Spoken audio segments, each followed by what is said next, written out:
This could be good for me. Lately I was feeling like I need a purpose. But when you talk to me, hey guys.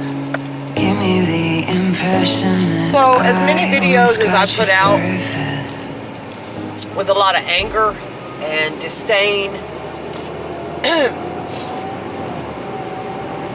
information about toxic people, the narcissist, the snake, and you hear me using words like that, you hear me, my voice full of contempt, pain, anger, resentment.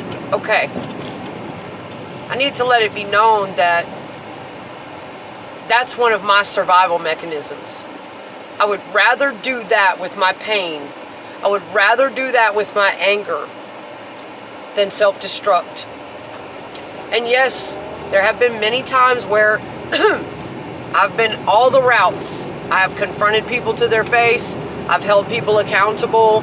I've approached things with a calm, assertive demeanor.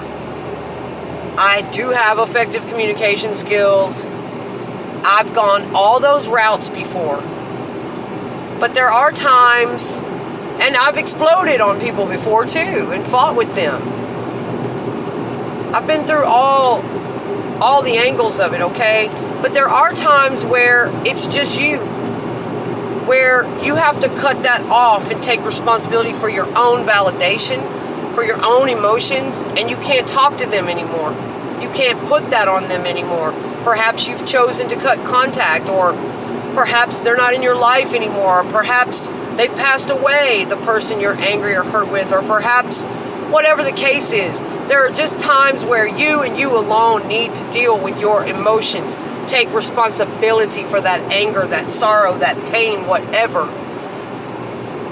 I personally, over the years, have done different things. I've used journaling.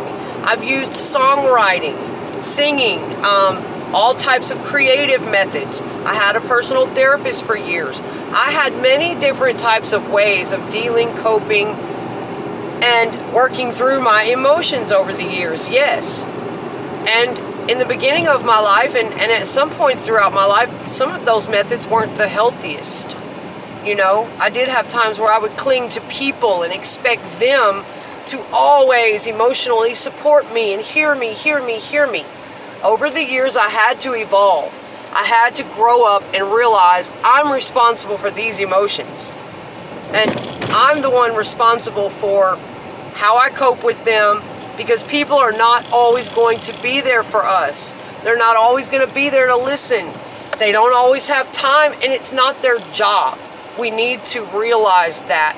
That is a part of emotional maturity, okay?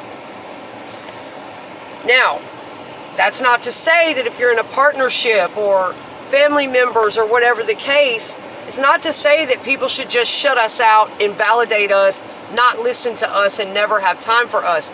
Of course, we should expect our close people to have some time to listen to us occasionally. But if you're a person with a high level of emotional issues, or you're going through something that's just almost unbearable, and you need so much emotional support, there's a balance with that, and there is a stopping point where you have to say, I cannot keep putting this on other people. They've been there for me enough. I need to take responsibility for this pain. I need to do something about it that's not self-destructive, that's not narcissistic, that's not checking out or going into denial. I need to find positive, productive ways of coping with this damn pain and this anger. Okay. So over the years, that's what I had to do. I had to learn that people weren't always going to be around to hear me. Some people don't give a shit. Really, that's the cold hard fact of this world. I hate to say it like that, because I am such a person that actually does give a shit. You know, I feel like I am somewhat empathic, empathetic to others, and I have to guard that. I do give a shit about people's pain. I'm very self-aware in that way.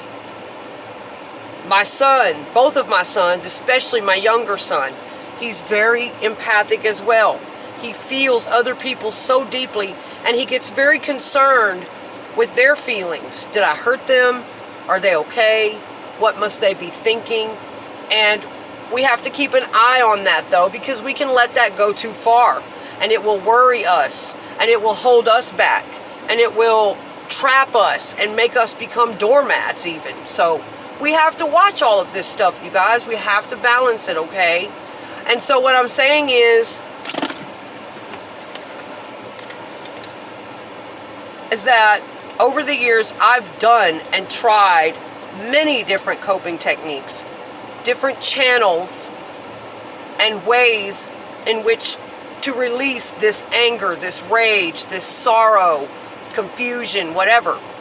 And in the day and age, as social media came along, I think I started out on MySpace, God, what, 15 years ago or something? You know, and right around the time the internet was starting to boom, I was still journaling. And that was my main thing before social media. Notebooks. I literally carried a notebook on me everywhere I went, even to work. Between that and therapy, going to therapy and reading and studying, that notebook was my lifeline. Some days I couldn't even get through the job. I worked in restaurants back then, and I would literally have to go lock myself in the bathroom and just write a couple of pages of what I was thinking and feeling, whatever it was. Oh my God, I can't believe he did this to me, or oh my God, I can't believe my mother said that, and I'm just furious because my family doesn't understand this and that, or oh my God, I'm going through this abandonment, I feel, you know, like I'm gonna lose so-and-so, or whatever the hell I was going through at the time. Oh shit, I'm having a terrible panic attack. I don't understand these feelings, but, you know, and I would pour that onto the paper, bam, and get back in there and go to work. It was my lifeline. Then I began writing songs again. I had a love of it as a child. I picked it up again in my 20s. Recording, writing, recording was very cathartic. It was very, very, very therapeutic for me. That is where I poured my anger. A lot of my songs are angry, or they have an attitude. That is where I poured my pain, my anger. I've always used techniques like that. Creative, ever since I was a kid. You know, I never turned to substances. Now, I did have a time in my life where I drank quite a bit, and I did have a time where I became sort of on the self-destructive side, kind of dark, for a period of years in my late 20s to early 30s. I had a period where, off and on throughout my early life, where I got kind of dark and had some self-destructive tendencies. But they weren't the normal self-destructive like people would think. Not turning to hard drugs, or, you know, overdosing on alcohol, or getting out of my mind, or numbing necessarily. But I had other things that I was pretty dark with.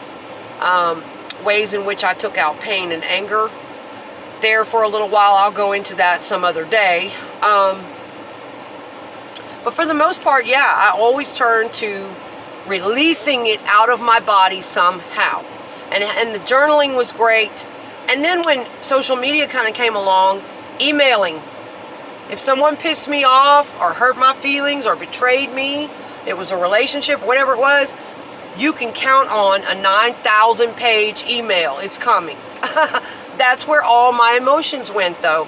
And I would just, whether they were going to read it or not, I didn't even care. It had to come out of me. And I'm so thankful my therapist taught me that in my younger life. She said, look, all of this toxic stuff has to come out of you. Whether it's about your mother, father, family, whether it's a boyfriend, whether it's a best friend, whoever you're having an issue with, coworker, if you can't confront that person face to face, if they're not around, if it's too painful, if it's too intimidating, scary, if you just can't do, whatever the case is, there's always a way to validate yourself. You take responsibility for that pain and anger you're carrying. Even if you can't talk to them, she said, you sit down and you write them a letter. You pretend like you're going to mail the letter. I mean, you put everything in there that you've ever wanted to say, all of your feelings, good and bad, everything, as if they are going to read it, as if they're going to open that up and just read everything you said. You pretend like, even if you're not going to mail it, you get in that mind state. And then at the end of the letter, you have a choice. You can mail that letter or you can follow it up and throw it in the trash. But what you just did is going to save you. It was very effective for me. Every time I released like that, whether they got it or not, even if it was just into the damn journal, but it kind of helped me to think that someone was going to get it. The journal became less and less effective as social media came along. Emailing, oh man, once emailing came about and I could send the person an email, generally it would be a relationship thing or someone really close to me. Once I knew I could do that and there was an actual chance that they would read most of it, at that point I didn't care whether they read it or not, because in my mind they were gonna read it, period. And the emailing became very effective for me. I would pour everything I needed to say, anger, sorrow, and I really like that method. Even if you're living with someone, I really like, you go get your notebook, I'll go get mine, and you write down everything you're thinking and feeling about me right now, okay? Everything, don't hold back. You pour it out there, and then we will swap. Sometimes it's easier to do it like that instead of talking face to face for some people, until we get better about our calm, assertive conflict resolution and get better at positively confronting people on issues and communicating like that. If you're a person that struggles with that, then sometimes the notebook thing can be very effective, or emailing one another. You know, any way you have to get it out, I assure you, 9 times out of 10, it is going to give you a gigantic release. Every single time I dumped like that, I don't care whether they read it or not, or if they did get the message and go, oh my God, that's too long, I can only read a part of that, yada, yada, yada. I didn't care. I did not care. It was coming out of me, and I thought in my head someone was going to see it, as long as I got it out. I promise you, every time I did that, I felt 1,000 pounds lighter. All that, oh God, all that ball of pain and heaviness that had been stuck to me was now gone. Yep. So you don't always have to worry about, well, they won't listen to me. Lost in your maze, stuck in your I had to gaze. stop the video earlier. How can I Finish it get up out? now. I'm at home. Long day. I'm out of But time. yeah, to finish that up, you don't always have to fight so hard to get something external to validate you. And I had to learn that the hard way, really. It took me many, many years. And sometimes I still may struggle with it a bit. But if you're in a situation, you know, where you can't talk to the person that hurt you or the person you're angry with, you can't have a reasonable adult communication about it for whatever reason. If it's because they're an asshole or they're checked out or in denial or they don't communicate or they're not around anymore or it's not safe for you to confront them. Sometimes that's the case. It's just not safe. Whatever the case is, please don't sit there with all of that inside of you. Don't store it. Don't pretend to be happy when you're sad. Don't pretend everything's cool when you're really angry. Don't be afraid to get in touch with your actual raw emotions. But you have to do so in a responsible way. And as I was saying, I find ways to channel all of my raw emotions. A lot of people, they're afraid of that. Oh, what will people think? If I make videos, I have to make sure that I'm perfectly polite and very, very nice and very, very well spoken every time. And if I can't be authentic, I don't want to have any damn part of it. When I'm pissed, I'm pissed. When I'm angry, I need to express that anger. Okay? Now, I try to do it in a healthy way where I don't let it turn into rage, because rage is really going to be unproductive. It's going to throw me off balance. It's bad for my system, bad for my body, my health, my mind. It's just not productive. Rage just completely throws you off. And yeah, I've been known to go there. It can go there with me, and I have to watch that. But anger can be productive. And I'm going to do another video totally devoted to that at some point. Like Johnny Rotten says, John Lydon from the Sex Pistols, anger is an energy. It is. And there's a lot of people who try to crap on that. No, you should never get angry. And they think people that express anger are mean. To me, if you don't express anger, there's something wrong with you. And I'm going to be creeped out by you.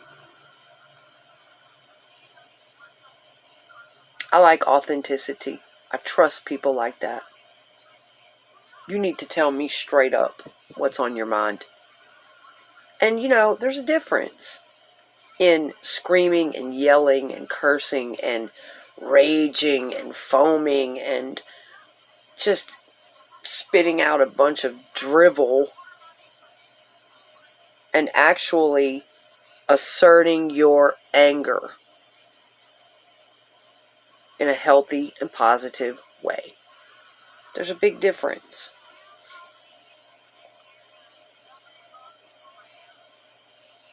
And so, again, if you can't talk to the person who hurt you or who made you angry, do not store all that stuff inside yourself. Move that energy.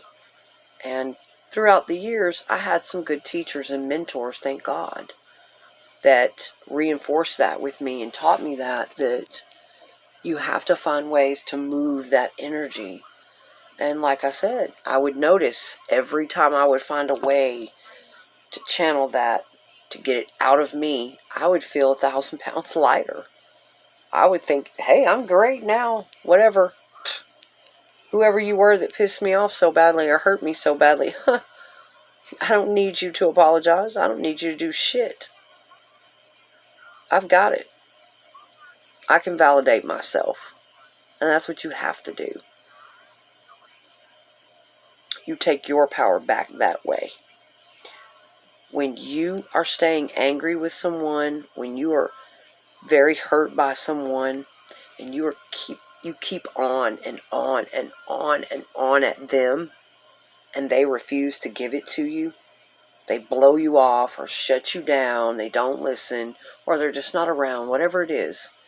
When you keep all of that inside you, or you keep at them about it, and you can't get what you deserve and what you need, the effective adult communication, there's nothing more empowering, no better feeling. And sometimes it takes a while. It may not feel right at first. It might not clear all of it up for you. You're not going to be healed overnight, no. But you'll start to see, if you practice those things, find something to channel that anger and that pain into, you will see over time, you will start to see results. You will start to feel more energetic, more empowered, less weighed down, less depressed, less angry. And you can breathe. That's a way to heal yourself. It's a way to take responsibility for all your emotions. These techniques apply in many different situations. as far as how you get your own validation, how you take responsibility for everything you feel. Even if it was a circumstance where you deserved to be heard, where you deserved to be validated by someone. It could date back to your parents not validating you, not listening to you.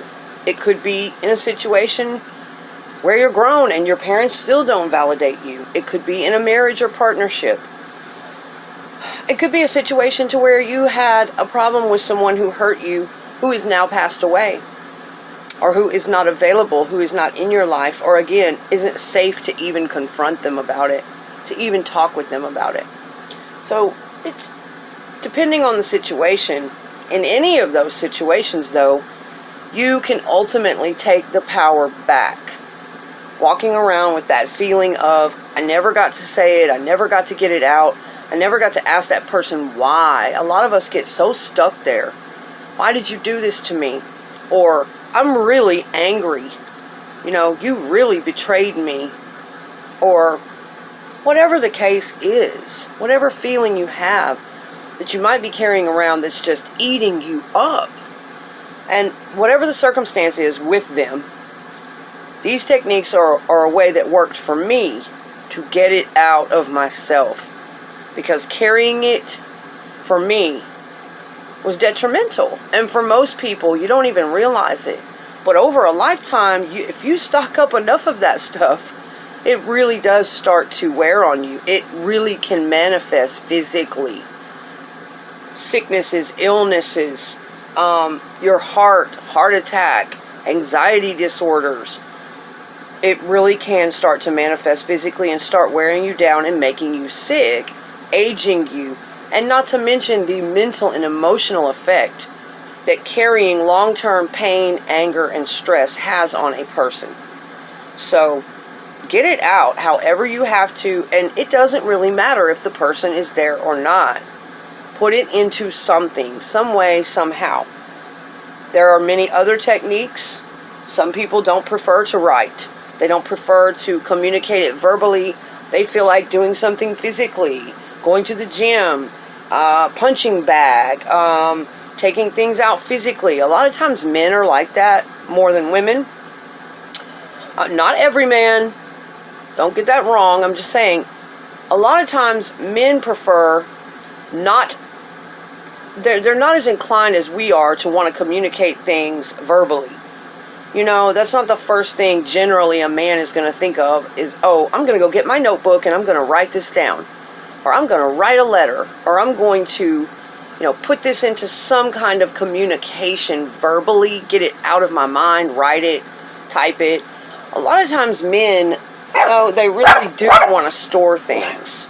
They become very stoic and it's not healthy. It is not healthy. So if you're in a situation like that, where you really don't feel comfortable or you don't want to write it out, you can't write it, you don't want to do that, you don't want to send it in an email or a message or put it into some poetry or song or a journal. If you don't want to do that, make sure you touch base with that anger, that hurt, whatever that person left you feeling like that you cannot confront. Then most definitely, whatever is your stress relief physically, go to that. Work through those emotions, think about those things, examine what you're feeling, and take it the hell out physically. Take it out on the punching bag, go to the gym, whatever it is you want to pour it into physically, try to do that. But whatever you do, try to pull those old emotions up, give them their moment, release them somehow, and get them out of your body, because they do become a very weighed down, toxic energy. So, anyway, and to me the most painful one is where you're stuck in a toxic relationship. And you've been going through it for years and the person just refuses to hear you. They are in denial, playing head games, gaslighting, whatever the case,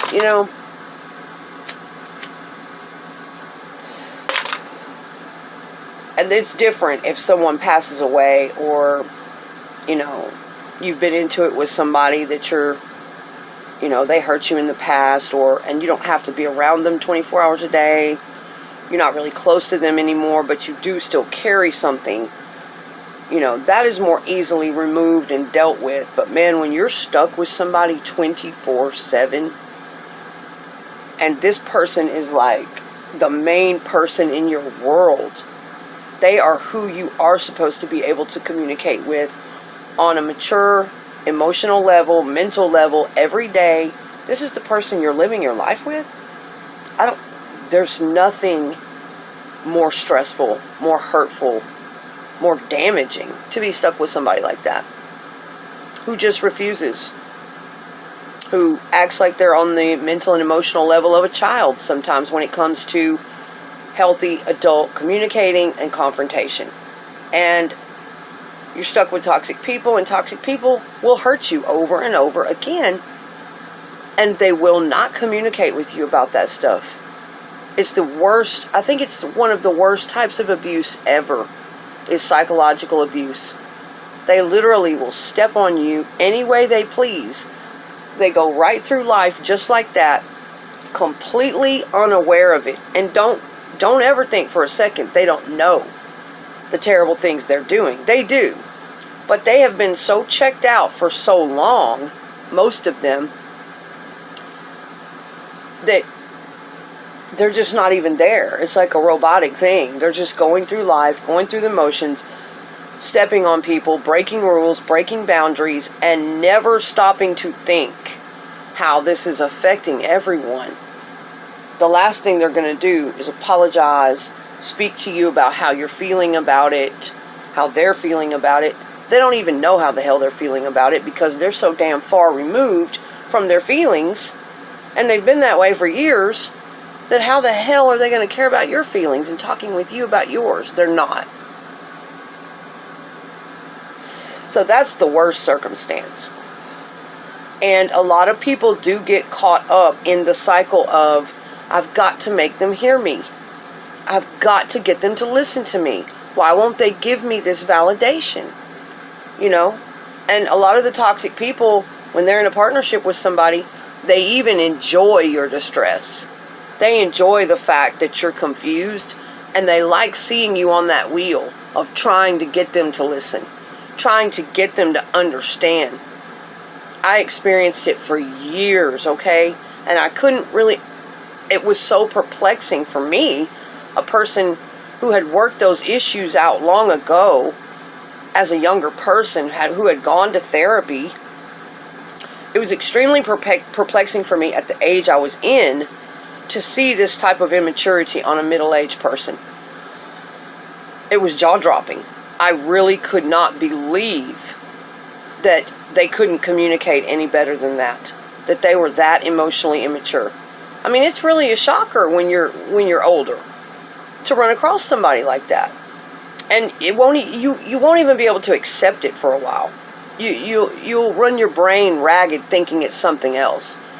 Well, maybe there's something wrong, or maybe something's going on with their brain, or maybe there's some undiagnosed situation. No, it's that they're checked out, they've got fucking issues, and they're actually getting off on watching you striving to make them understand, striving to get their attention and validation. Yes, I hurt you. Yes, I realize how painful it was. I'm very sorry about that. The things that a normal person would do, you're not going to get that from most toxic people, especially narcissists. You can forget it. Whatever it was they didn't get in childhood, they are enjoying punishing an adult partner now. They are enjoying punishing you for the lack that was in their own childhood, and for the lack that was the partner before you. That's right. So don't ever think they're not aware of it. They know it's hurting you. They see you squirming and in distress, and as a normal human being, trying to find a resolution to this conflict, to get some normal answers. Just, and that's how sick they can get. That's how bad it is. They will keep it going They will blatantly, like you're a little puppet and they're pulling strings, they will blatantly stir the pot, throw you a bunch of word salad, confuse you, and keep it going. So, if you're in a situation like that and you see this, there is a way for you to take your power back. Stop yourself from that cycle. You don't have to have them to validate you. Whatever it was they did to hurt you, whatever it is they won't listen to, you stop yourself right there. First of all, if you have childhood issues, stop yourself right there and realize, I may be trying to get them to validate me because of some of my own childhood problems. So stop yourself, examine that, and take a look at yourself. But secondly, if they are doing things to hurt you, whether you do or do not have any childhood issues, a partner, if they do something to hurt you, they should have enough sense and enough empathy and enough connection to you to want to talk to you about your feelings, to want to listen to you like a mature adult. They should be on a mature emotional level. Any normal human being that cares about you will stop what they're doing when they see that you're hurt. And they will talk to you about those feelings. They will apologize with some sincerity. And you won't see them doing it again. So, if you're stuck in a wheel like that, especially with a narcissist, just stop. Stop what you're doing, and you take your own power back.